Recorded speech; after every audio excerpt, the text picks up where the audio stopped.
안녕하세요. 최민의 회계사입니다. 오늘은 사무실이나 상가를 임대하는 개인 사업자의 부가가치세에 대해서 말씀드리겠습니다. 사무실이나 상가를 임대하시는 개인 사업자분들은 부가가치세를 신고 납부해야 하는데요.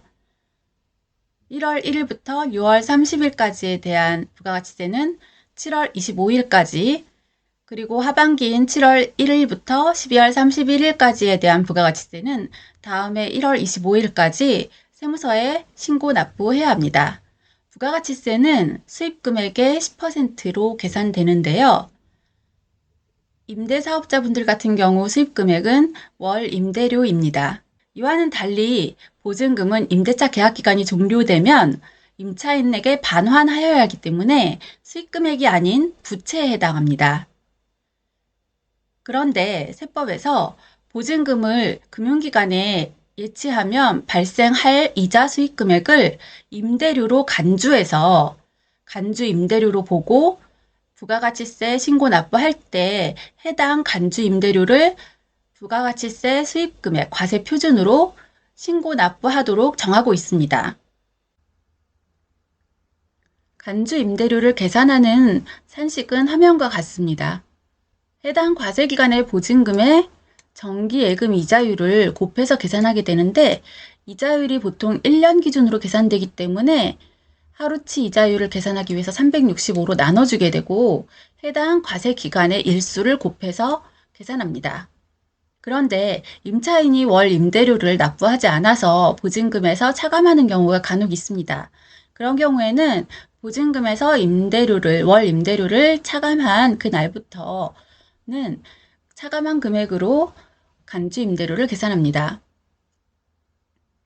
또한 과세 기간 중에 임대차 계약이 개시되거나 종료된 때에는 그 개시되거나 종료된 때까지 또는 그 기간부터 간주 임대료를 계산합니다. 그리고 보증금이 과세 기간 중에 변동이 된 경우에 인상되거나 인하가 된 경우에는 변동 전후 기간으로 구분해서 간주 임대료를 계산합니다. 정기예금 이자율은 금융기관마다 다른데요. 세법에서는 시중 금융기관들의 예금 금리를 평균 내서 기획재정부가 고시 발표하도록 정하고 있습니다. 2024년에는 3.5%로 인상되었습니다. 그래서 2024년 부가가치세 신고 때는 간주임대료 계산할 때 3.5% 이자율로 계산하게 됩니다. 다음으로 임대보증금에 대한 부가가치세를 계산을 같이 해보시겠습니다.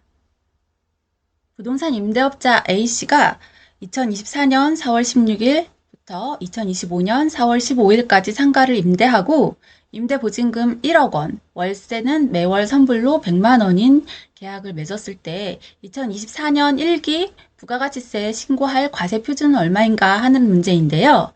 과세표준은 부가가치세를 계산하는 기준이 되는 금액이라는 뜻이고 수익금액입니다.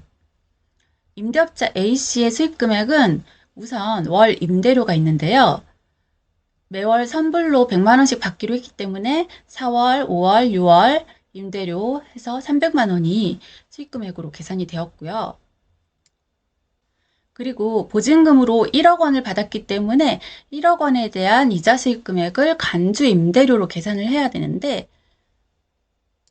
1억 원을 4월 16일부터 6월 30일까지의 기간 76일 동안의 이자 수익 금액을 계산해야 되고 이자율은 3.5%입니다.